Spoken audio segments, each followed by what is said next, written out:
DJ Pest is on the beats, ladies and gentlemen. You rocking with DJ Pest, you know everybody hates Pest.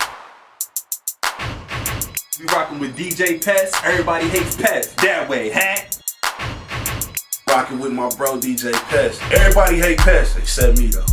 The grind, the blood, the sweat, the tears, the hustle, the culture, the business, the budget, the paper, the muscle, the grind, the blood, the sweat, the tears, the hustle, the culture, the business, the budget, the paper, the muscle, the grind, the blood, the sweat, the tears, the hustle, the culture, the business, the budget, the paper, the muscle, the grind, the blood, the sweat, the tears, the hustle, the culture, the business, the budget, the paper, the muscle, grind culture. Hey, yo, what up, man? It's your boy DJ Pest, a.k.a. The Bad Guy. How y'all doing? This is Grind Culture. And I got my homegirl, my sister, somebody real close across from me.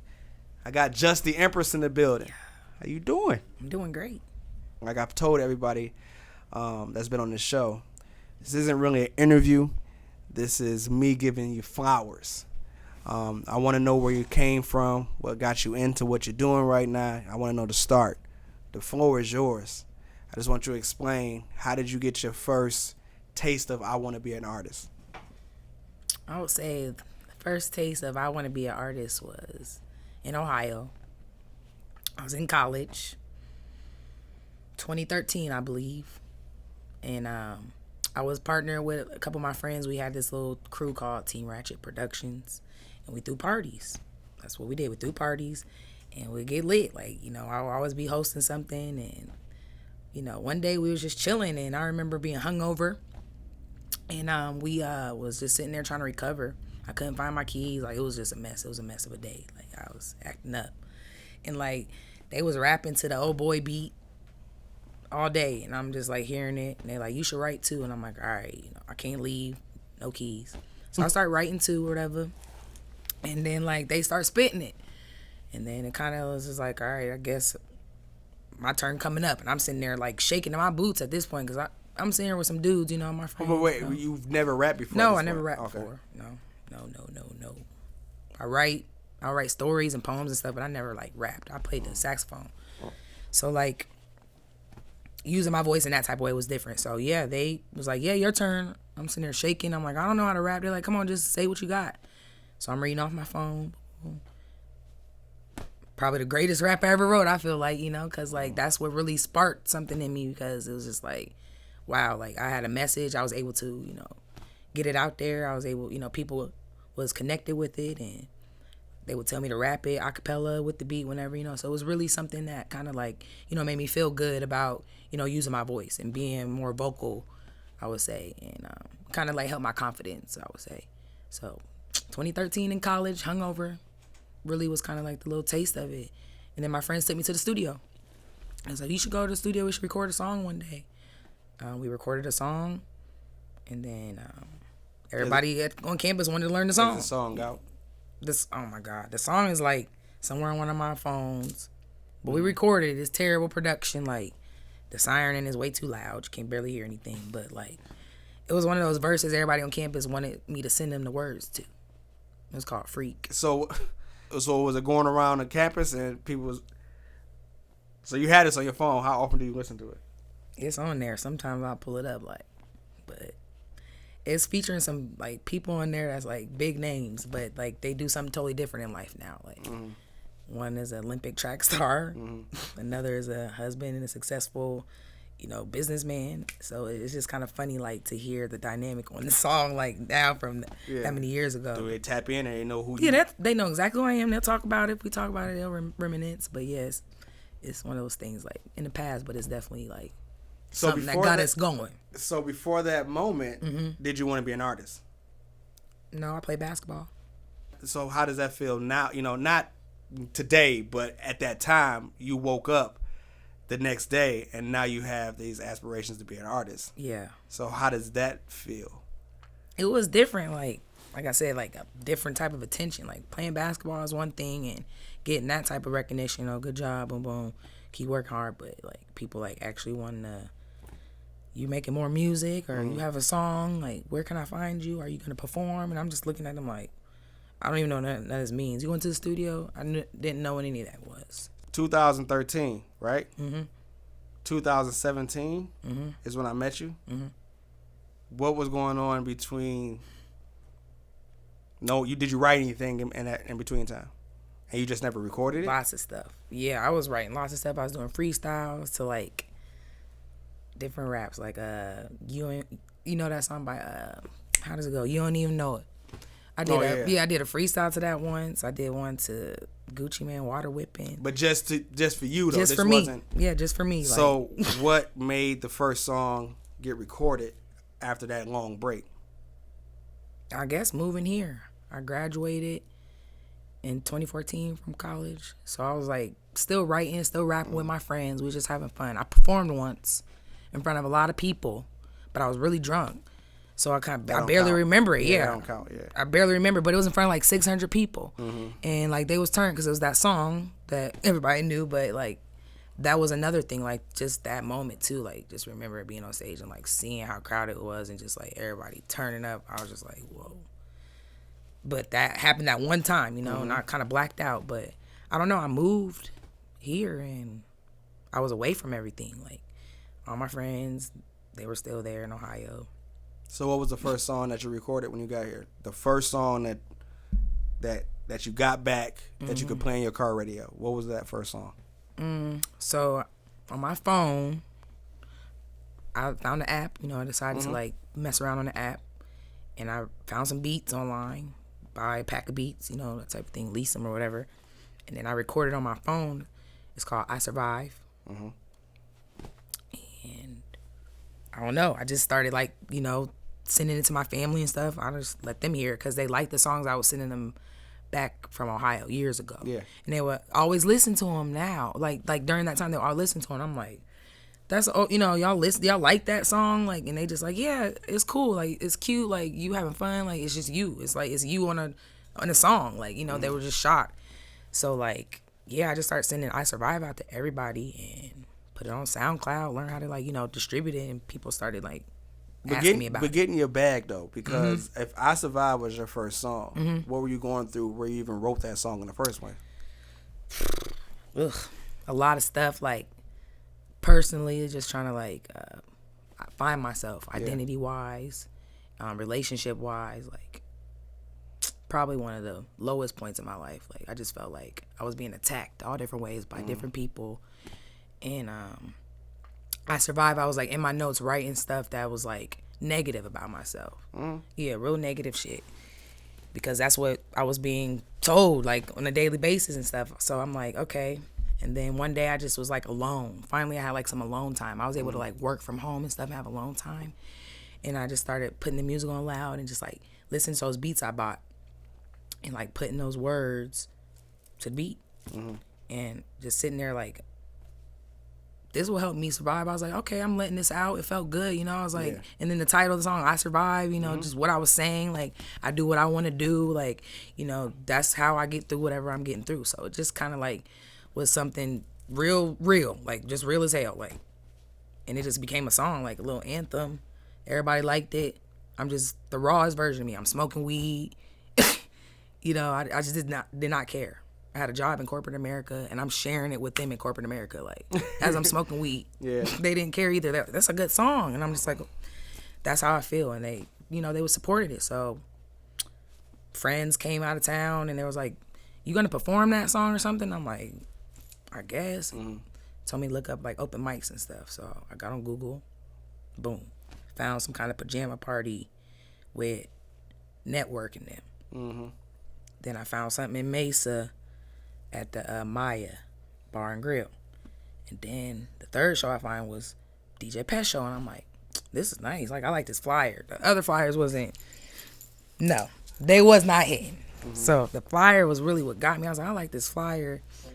Yeah, it was really like popping. I'm like, okay. So I hit him up, and he was like, you can get on with your artist name. And I'm like, just, you know, that's what. So it wasn't the Empress? No. I gotta look. I got that flyer. You go back and look on the flyer. I put Just on there. Like, I was just like, Just. Even though the Empress was like there. Yeah. But I just didn't feel comfortable being the Empress yet for some reason. I just wasn't. Like, but at that time, you had 3 songs recorded, right? Yeah. At that time, yep.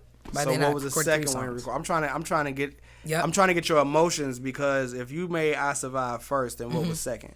The second one was called I Do It. And it was more like about a more happier song, but also it was just one of those just anthems, like, this is what I'm doing, this is how I'm doing it, get out of my way, like, this is it. So I'm just still like, you know, just going through this phase or whatever, getting through these emotions. And the third song, that's the one, it's called I Love Me Some Me. So like I told you, I was writing that negative shit in my phone, like, Yeah. you not shit, whatever it was I was being told. And I just deleted that and put I love myself. Oh, word. Yeah, Word. I Okay. love me some me. I just started putting positive affirmations. And the reason why I started doing that is because at the time I was doing these businesses on the side. And they was telling you to do personal development and, like, you know, expand your mind and meditate. And they were like teaching me different things to do to help me, like, just be more open-minded to this business world too. You know, I was trying to make money on the side. So yeah, like changing the words from that to I love me some me, I love myself. And then I just started saying it like a mantra or a chant. I grew up as a kid like doing chants and stuff. Yeah. So like I started saying it as a chant. And it just turned into a song. Like one of my favorite songs, everybody's favorite song, if I, you know, to tell the truth, like that's how they know who I am. I love me some me. Just the Empress, I love me some me. So I Survive, I Do It, I love me some me. That was like a 3-pack. And that's when Pest kind of like discovered who I was. He was like, do you have more music? I was like, no, just these 3 songs. He's like, well, you got to do something with this, you know? We got to make more music or something, have a party, like, Yeah. you know, get you heard or something. Yeah. So it kind of turned up. You can like kind of tell like what happened that day, October 3rd. Yeah. 2017. Yeah. But it's up to you to tell your part of the story. I mean, because I know what happened next, but how was that for you? Like, what were you going through? Were you going through any pressure? Were you worried about anything? You were really confident? I had no idea what was going on. I'm trying to tell you, Yeah. like, you had me hosting a mixtape. I still kept asking, what does that mean? Yep, I remember that. I was like, what does that mean? He's just like, I'm going to put your songs in between these other songs. Like, he just showed me everything. I'm like, okay, it's nice. I liked it. I'm promoting it. The flyer, the presentation. You feel me? I'm like, this is the shit. Like, nobody got this, like, that I knew of. Yeah. So, but my family was there. My grandparents, my mom, my stepdad. They all came to the party. And I'm just walking around, talking to people. And then he on the mic talking. And he like, I gotta make an announcement, like, you know, I'm really trying to, like, help this girl. I want to manage her, blah, blah, blah. And I'm like, what does that even mean? I was like, yay. Like, I'm jumping around like everybody else. Everybody's clapping. And I'm like, what is y'all clapping for? They're like, you didn't hear what he said? I'm like, what? It's like, he wants to manage us. I heard that, but, like, what does that mean? Yeah. You know, I didn't know what that meant. And he was like, are you, like, serious about this? Like, is this something you want to do? And I'm like, I think so. You know, I was like, it feels good, but I don't know what I'm doing. Yeah, I remember when I met you that night. I remember the night I met you. We was at Wild Willie's, and the picture. I remember the picture for your flyer was a lot different from the person that I saw. So I didn't know who you were. Correct. And I don't think there's no way I didn't hear your music. I just put you on the flyer because you know I wanted everybody to come turn up. And I just remember you doing those 3 songs, and I remember every one of those songs that you did sounded like something that I can play. I didn't know who produced them. I don't know nothing, and I just remember how good you felt and looked after you did them. It seemed like it was a release for you, and to have that be something that you're passionate about. And I felt like somebody got to teach you to write something, or else this can go really bad. So I remember stepping in because I wanted you to be taken care of. Yeah. I didn't want nobody to mishandle you. And I remember after that we were talking like, well, you know, you got to have a project. Like it can't just be these 3 songs. And I don't know if that was maybe a good thing or a bad thing looking back at it, because at this point that was 4 years ago. But I remember even the what was the Unana? I remember I heard the Unana beat. Yeah, I had you in the car. We were doing something, and I put you in the car. I think we were filming the I Survive video. Yeah, and I was just like letting you hear beats, and you was just like, that sounds cool. And I was like, this is what I wanted to sound like. 'Cause he's one of those people that don't like to hear unfinished shit. He want to hear the finished product, like all the way done. Send it to him when it's ready. Like, cool, you got the concept, great. Do I need to make you cover art for it? Send me when it's ready. So like, I would just let him hear it, and I was like, okay. And then I let him hear the song when it was done. Loved it.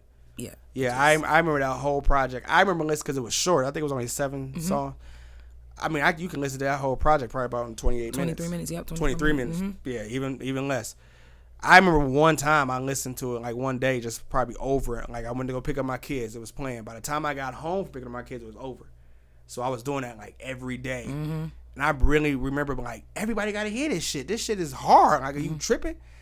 But you were good. I got a video on my phone where now we're promoting the project. And I remember being so proud of you because I was like, you have everything. There's nothing lacking from you as an artist. You would get done performing. You still do this to this day, and I'm proud of that too. But you would get done performing, and you would interact with every single person that watched you perform. And I had Snapchat at the time. And I remember the caption being, this is how you're supposed to do this. She gonna blow. So I'm just looking. All your videos is doing good. Numbers doing good. You got high anticipation. You know how to interact with people. And then you wanted to work on your second project. So when you wanted to work on your second project, what got you to that? Like what got you to saying Empress behavior is in the shelf? Now I want to work on natural and get that out. It was me. He's like, so you want to make something else? Like, you got another song? Like, he's like, everybody knows I let me some me. And I was like, you right. And I was like, I do have some beats people have sent me. I was like, I do. I was like, I'm feeling like I can do it, And he was like, good. He's like, so I told him, I'm like, this is what I wanted to look like. Like, we had the whole little thing going. I spent it was a lot. I had to move out. I was like staying with some people randomly, like when I worked on that project. Because I don't think I would have been able to. I don't know. I wouldn't have been able to afford the project if I would have been living where I was before, and I wouldn't have probably had it because it was a toxic situation. So like, I start staying with some random girls that I met. I don't think I knew that. Random girls. Because there's things. We're saying this on camera now. We're so far away from it that it's okay to talk about. But there were some things about just where it literally became a brother-sister relationship. And I think you didn't tell me things because you knew I would kind of like give you that brother talk. So I had no clue. I had no idea that was going on. But I just know that the first song was Go. Yeah. Now that you're telling me what you're telling me, I understand why the first song was Go. Because I had to go. Yeah, like I had to go. On everything I love, like that song was inspired by the girl I ended up staying with, the girl that was at the job I was training. She was just like full of energy. She was like the smartest one in the class. I was the trainer, so she was the smartest one in the class. Like, I gotta go. Like, every time I tell her something, she was saying that. And I'm like, it ain't time to go yet, but I get where she was coming from. And she felt my energy that day when I was like upset. I don't usually go to work like that because people know I walk around, everybody knows that I'm not in a good mood. Yeah. She's like prying and kept asking me what's wrong. I'm like, I just let it out. I don't normally tell people my business like that, so I just let it out. And she's like, bitch, you can come stay with us.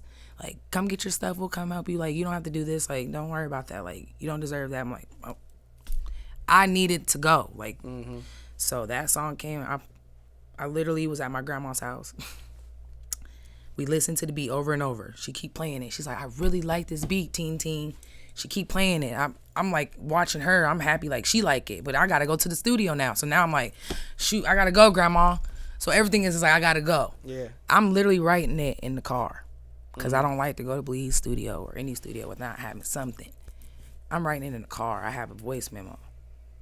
It sounds so crazy, like how I started it. And then it's like, no foo-foo shit. Don't come at me no foo-foo shit. That's the mood. That was the vibe for everything. Yeah. And I had to go. We know that you write around what's going on. So with that being said, are there a lot of songs that's in that phone that just haven't come out yet? And why is that? Like, why haven't you been able to get those tracks done? I'm really a surface type of person. I don't even know how else to put it. I'm surface. I don't like people in my business. Like, I'll share certain things that I want to share, and people just won't know things. Like you said, you know me for years, and there's certain things you just don't know, and I'm just not one to explain it or tell everything. So like, when it comes to music, I try to get a little deep because I want people to wonder still, but I also not try to give away too much. Like, I listen to artists sometimes and they tell everything, and I just like, damn. You know, I don't think I have the guts to do it yet. Maybe, That you appreciate. Yeah, I appreciate it. I don't think I have the guts to do it yet, or know how to like put it in, the right words. So I just write a lot and I practice. But it's definitely some music now that I have that I'm gonna release, exclusively, to people that I know that they're gonna purchase and buy it. I'm gonna release that type of stuff because that's the vibe. Like, I don't want to just give it to everybody. I want people to like want it because it's like gonna be sensitive, you know what I'm saying? Like, closer to me than, the other music. So I get what you're saying, because a lot of people be asking me that, like, well, yeah, tell me more about your life. Like, it's in there. Because I know it's an outlet for you. Yeah. To know you personally, I know that making music is an outlet. Yeah. But what I want to ask is, so many years removed from the first project and even the second project, knowing what you know now, what would you have done different? Nothing. And why is that? I appreciate like every moment that I had, like building that project, building just the Empress. Like, it literally was like, just, I'm one of those people that like to see stuff start from nothing and go to something. Like, and that's really what it was. I didn't have nothing going. I was making my own flyers, my own cover art, looking crazy, It's just, I don't feel like I should have done anything differently. I felt like it was all aligned how it was supposed to align. Like, I'm just doing, I'm following my purpose. Really, I am. That's how I feel. Because if I wasn't, I feel like it would just be like, it would be way more forced, and it's not anymore. Like, I thought in the beginning I was forcing it, but it was just like, no, it's just like that you had to break through. And like, now I feel like I've broken through that, that whatever it is, I broke through it. But what is there a moment and is it an instant moment you felt that, or it's just kind of like so much time has passed that you just know you got it? Like, did something happen to make you feel this way, or time did it? I think time, because it's like a lot of people had already told me that, but like me personally, I didn't feel ready to be like, yeah, I do, because like I'm just one of those people that's realistic about everything. Like, I'm not about to blow up right now. Like, it was just, that was that time, and I don't know, I just wanted to go through the process and go through everything and learn and really build. Yeah. And have stuff to see. Like, now I go back and just, I'm so happy because I have memories, I have shit I can go back and look at. Like, dang, you was doing this, and like, now, listen to you now. Like, I love to see that. And it's just like, people tell me that all the time, like, when I say, I was like, this is an old video, and they're like, well, I never seen it. I'm like, right. And I'm like, but they're like, look how this one looks now compared to this one, and this one is good. And, they like the first one I ever made. Now this one's good. Now look at this. So it's just like, just to see myself, just to evolve too. It's just like, I really don't regret anything. I don't feel like I should have done anything different. I just look towards the future for real and just keep building this shit, because it's like, that's good to feel like that. Yeah. Like, and you're lucky. You know what I'm saying? Because a lot of people, if I would have asked that question to some other people, they would have been like, well, shit, I would have changed this. I would have definitely not did that. I would have, so, for you to, say that's your answer, I can respect that. When did you feel, because you're from Ohio. Canton, Ohio. I want you to say that. Yeah, Canton, Ohio. 330, Football Hall of Fame. Yeah. All Talk that. your shit. And you came to Phoenix. You started doing music. You did music for probably about 2 years, right? Am I right? 2 years or 3? When? And how long were you doing music in Phoenix, Arizona? 2017 is like when I first started. So June 2017, yep. When did you realize that you are hitting the ceiling and it's time to go? October 2019, when I quit my job. October 25th, 2019. That's what did it? Yeah, because the job was great, and I felt like if that was something I could quit and leave behind like that, like... Well, I remember you being... me telling you to quit your job. I used to fight myself all the time. Yeah. Every day, you saw the battle. Every day I would come and be like, I want to quit. You didn't quit your job because of me, did you? Okay, I just wanted to make sure. It was time. There was a lot going on with the job, too. Yeah. Like, they were just picky and nitpicking, and they were stressing me out. Like, I was just like, the job is already stressful alone. They were just doing too much, too. I go from being a 5 out of 5 employee to them trying to put me on caps and stuff and HR and stuff. I was just like, I helped build the whole shit. Y'all not about to play me. Like, I literally couldn't take it anymore. And I was in Atlanta because I wanted to move there. My goal was to move there a long time ago, 2016, before I even did music. Oh, word. See, you learned Period, something yeah. I didn't know that. Before I even did music, I wanted to be in Atlanta because the job had me there. In 2016, I was there, staying there, working. So that was my goal, was to move there, get a work-from-home job so I could move there. 2019 came around, I'm still working that job, working hard. I get to Atlanta, I'm there, and now I'm actually doing the music, so now I'm like doing both. I'm able to do the shows, I'm out there like, they was giving me gripe about it, like, oh, you're in Atlanta? Like, yeah, I'm there now. Nothing has affected my production, yeah. And they were like, well, you would need to work out of the office. I'm like, we do a development goal and plan for a reason, right? I'm like, that's not what I wanted. I said we were going to, work the work from home job, and I was going to do that there. Getting a job into the building where there's no one there for me to answer to, it just didn't seem feasible. And that was the last straw. I flew back the next day, and I quit on that Monday. I couldn't do it. I was terrified when you told me you quit. I'm not gonna lie, because I just know when I quit, it took so much talking into, because I got 2 kids at this point. I'm the provider, and I did it. Shit, I was struggling. You know what I'm saying? And I just remember like you telling me you quit. I'm like, I don't know if this shit gonna line up the way like it was supposed to, because I agreed to be a manager, but even with me managing who I manage now and who I've been managed, it's always been just to make sure you're okay. Like, I want to manage your psychology. You know what I'm saying? Like, I just want to make sure you're not getting fucked up. Because I know this shit can end lives mentally. So I was like, you got to a point where I ain't know, like, shit, I don't know what's next. Because we all have our dreams. We're all like, well, I want to be Super Bowl. I want to be on MTV. We all had different goals, but it's like, what if I could have done that for myself, I don't even think me and you would know each other. So when you hit a point, what's next? And I just remember you saying you just wanted to perform and you just wanted to get on. I remember you saying that. I'm just like, well, shit, that's broad. You know what I'm saying? You'll find it your way. But I think a lot of people got in the way of what I was trying to do with you. Got a lot of people. Because we started seeing your success. You won the award.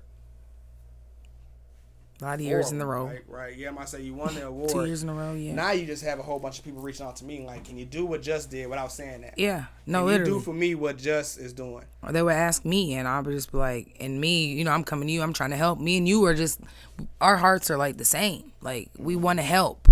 And I knew I could help, and he knew he could help. But it was just like a lot of people just forcing themselves into the situation. Yeah, and it was just like, they did not care about my success. They really didn't. Nah, and that's the one thing I wish I can.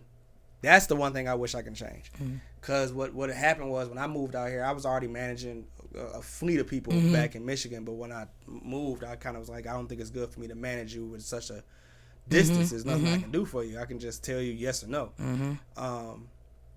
So I just remember when it became me managing all these people that just wanted help, it took my focus off. You can't give everything 100%. So it took my focus off of you and probably put it at 40% because I had to divide that with the other people. And that's the one thing I wish I just didn't do, because when I became your manager, in my mind, it was just you. I never was like going. I didn't want to start the same thing I started back home. I just wanted to be you because I saw you and I really liked what you was doing. Yeah, and we talked about that for sure. Yeah, we talked about it. And then when you said you was moving to Atlanta, I'm like, shit. I had put that in your ear, and that's what I put in his ear too soon. I feel like before I actually left. That's what it was. And we had that party, and I left. Remember? Then I came back, and I only came back because I personally didn't feel like I was ready down there. I wasn't ready yet. Oh, that's why you came back? Yeah, I kept telling you, I just wasn't ready yet. I still was getting comfortable. I still was learning to perform. I still was like trying to, it was just a lot I just wasn't 100% comfortable with yet. So I came back, right, But then the dynamic changed. It did, because a lot of artists was like, woo, she's leaving now, Pez, how can you help me? How can you help me? Do you see that? I'm blindfolded. I don't really see that. Okay. Yep. I didn't know that. That's one of those things where I was just so in the moment of what's going on that I would have never been able to tell that. And I remember you warn me like every time you're like, well, this person hollered at me. It's not really what you think. I'm like, no, it's all love. You know what I'm saying? Like, what the fuck you mean? This shit is lit. And it's just like, damn, these motherfuckers really did try to finesse my ass. Now that I look back at it. So when you announced that you was going to Atlanta, I wasn't mad, but I was salty, like fuck. You know what I'm saying? Because now, what we just said we were going to do, there's no way it can happen now. I've never even been to Atlanta. You know what I'm saying? So what you gonna do when you get to Atlanta? You know, how's it gonna work? So I remember trying to keep the best attachment I could, but I just couldn't. And I was just so in my chest about like how things was rolling out. I didn't know how to handle that shit. That shit never happened to me before. I never had somebody that I really, really, really thought was gonna be the next big thing change the plan like that. I'm a control freak. Not to say I was controlling you, but I was in control of the situation and I lost control. Shit fuck with me. That shit fucked me for like some months. I felt that energy, but like I said, like you said, I just felt like it was too many people involved. I just I couldn't handle it. I don't like competing with other people when I know that, you know, I was the one that helped build the sauce up. Yeah. That's really what it was. And I was just like, dang, like, I got to do something different. And then when my granddad passed away, it changed everything. When your grandfather passed away, I was like, yes, whatever she decides she wants to do, she has to do it because it's for her sanity.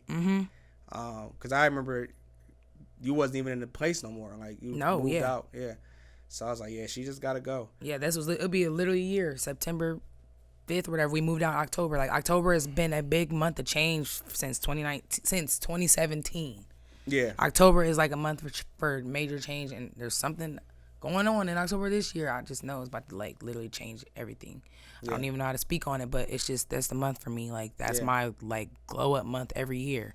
Something major for me happens, and I just was like, that's when I had to move. I had to realize I had to move. Like, granddad was like, you need to go to Atlanta regardless. Like, he couldn't take me when he wanted to take me back in August. Like, remember all the delays? It was just so many delays. I'm like, what's going on? Am I supposed to be there or not? Yeah. So it was just like, after he left, it was just like now that's why you were attached. You're attached to this right here. You need to go do something else. Like, my grandparents was my everything. They're my everything. So it was like, I had to really like just take a step back and was like, okay, if I really want to follow my dreams, I have to do something I'm scared to do. And that's what I've been scared to do for the past, since I think 2019 or so. And the other side, what they say was, you don't know what's on the other side of fear until you go face it. And I just like, it felt like everything just got open for me. Everything started making more sense for me. Quitting my job wasn't wasn't like, damn, why did I quit anymore? Like, cause I did end up trying to get another job. I did like try all that shit, but it was just making me sick, uncomfortable. Like, I just wasn't on it. I'm like, nope, this is not what I said I was gonna do. I had a goal. Yeah. So. Yeah. Well, I saw you touch down, and at that point, let's keep it. We gotta say, COVID is happening too. You know what I'm saying? So I'm at the point right now. My wife is pregnant. I have to stay. I'm thinking in my mind I have to stay home. So there's nothing I can do even if I wanted it. You know. So I was like, yeah. We was messing around with that COVID. Like, remember right before I left, we had the show at the comedy show. Yeah, we had the comedy, and I made a joke about it. I had the COVID afterwards. Yeah. Literally. We're on stage thanking everybody for coming out, and I make a joke about COVID. I had no idea that was the last. That's when I think that was March 13th. Oh no! Oh, I'm thinking you're talking about when I got the COVID back in November.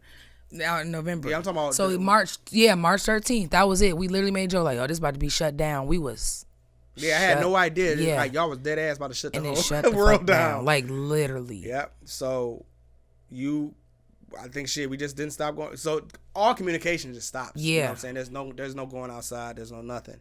You're fighting your battles. Like, I gotta go. Go. I'm like, well, shit, I gotta stay home. So I just had to let whatever happen. And I think maybe COVID was put here for that. A lot of this big decisions happened. Yeah, lots of big decisions. A lot of big decisions. A lot of what ifs and stuff were fulfilled. So you move to Atlanta, you get to Atlanta, and I'm just looking. I'm proud of you, but it's like I just felt I'm helpless. There's nothing I can do. I can just watch. That shit was eating me alive. Like, I'm not even going. And I wasn't like asking you for nothing really either, was I? No, you wasn't asking for nothing. You had your you. One thing about you is you're an explorer. I feel like before this all said and done, you're gonna touch a lot of places on this planet because you just like to explore. So yeah, like it just was weird. Like damn, like I told this woman how to do this and how to do that, and it's like damn, she doing this shit, and it's like I have nothing to do with it. Like You literally, I'm out of it. the now. blueprint. Yeah, so it's just like, yay, hell yeah, keep doing that shit. And it's like ever since you've been there, I said it at the show. Well, no, I said it when we was on the phone. I think I was like, every time I see you, the interview. I was like, every time I see you on Instagram, it's another party. I just saw one today, like you doing something in Tallahassee. And I wondered, I didn't say nothing. Yeah, I didn't say nothing. I look at the flyer details. I'm like, how's this girl going all over the motherfucking place? I read it. They like 30-minute sets. I'm like, girl, what you gonna do with 30 minutes? I know you gonna. I know you gonna eat it, but it's just like, damn, you really putting yourself in position to really get a lot of shit going on. And at this point, it's like I gotta be a fan or I gotta be a brother. I don't know what the fuck, you know.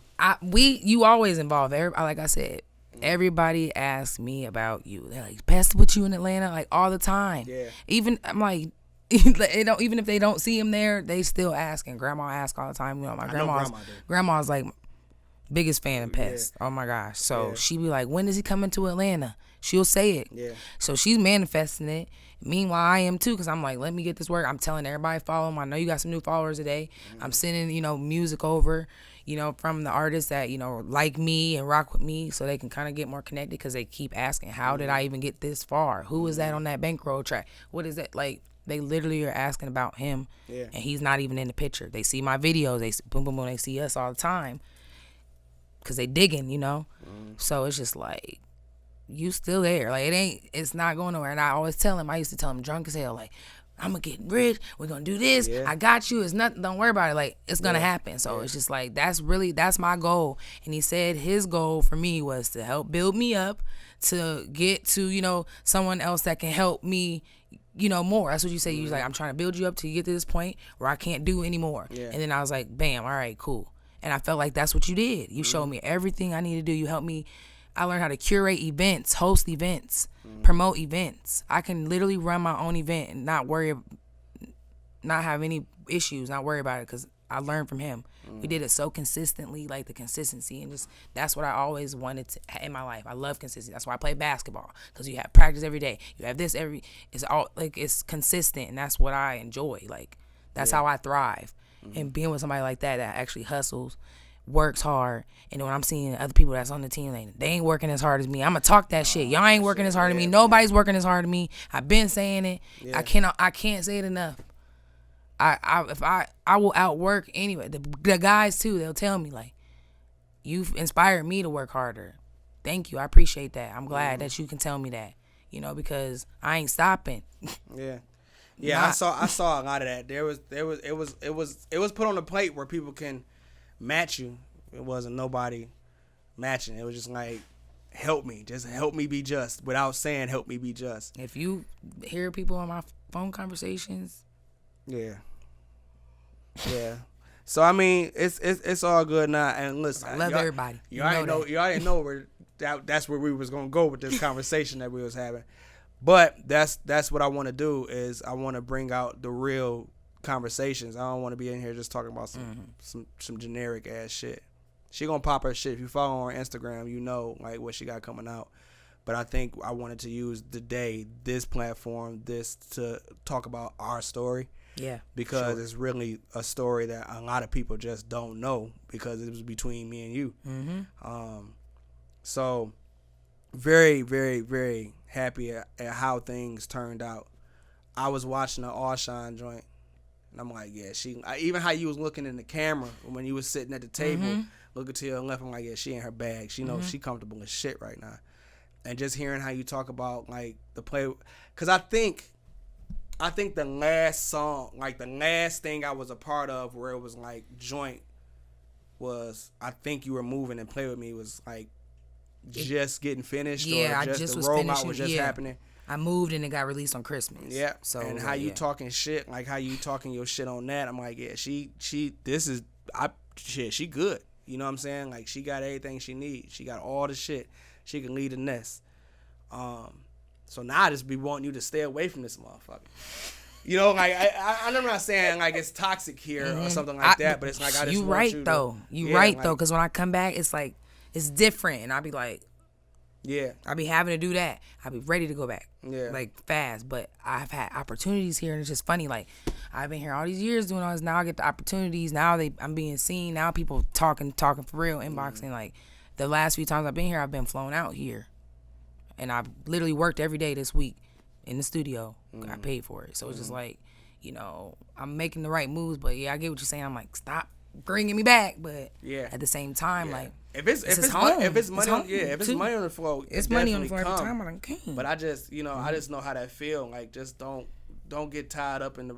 Yeah. You know, it's one of those things. Like, damn, I wish you didn't come back, or damn, I wish that person didn't come back because something stupid happened. Yeah. I just don't want you to be at the right place at the wrong time, but basically at the wrong place at the right time. You know, so it's just I'm just trying to make sure I'm just still trying my hardest to just let you be you and not be your big brother.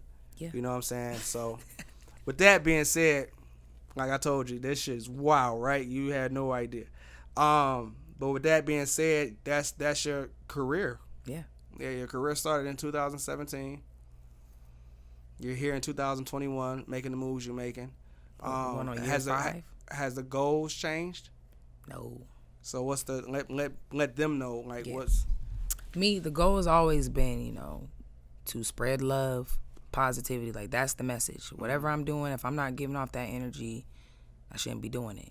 On top of that, when whatever comes with it, the gift, the money, all that, you know, that's for my family. Like, my why is my family. Like, I think about them every day. That's one thing that separates me from a lot of artists, my support system. Like, at home, like, a lot of people, like, I don't have family support. And I'm just like, damn, I don't know how to relate to that, because I've always had my family. I've always had my mom. I've always had my grandma. I've always had my aunt. So, like, for me, quitting my job I didn't think twice. I knew my back. I was going to have my back. Somebody's going to have my back no matter what. I was never going to be without, for real, like, in moderation, you know? But, yeah, like, just the name of the game, I guess. Like, yeah, man. You feel me? It's the name of the game. Is it? I'm about to sign out. I think we gave. We gave a lot. Yeah. We gave a lot. So is there anything that you want to say? No, like I said, just ride with me on this journey. Like, it's really genuine. You know, everything I offer, the vibe is genuine. So I just want people to understand that. And I wanted to spread that to everybody. I spread the good shit, right? So if I can do that, you know, one person, hopefully they do it to the next person. I can fucking change the world. So that's really what the goal is, changing the world. All right. So for the people that just became fans just because of how we chopped it up, where can they find you at? They can find me everywhere, _the Empress on Instagram. Just the Empress. Google me. I'm on YouTube, Facebook. Just dropped a new music video. I'm dropping more videos. I got my little vlog series coming out. So, yeah. Lots of content. All right, man. This is Grind Culture. Just the Empress. I'm DJ Pest. I ain't got nothing else to say, man. I see y'all on the next video. Peace. Gang, gang. The grind, the blood, the sweat, the tears, the hustle, the culture, the business, the budget, the paper, the muscle.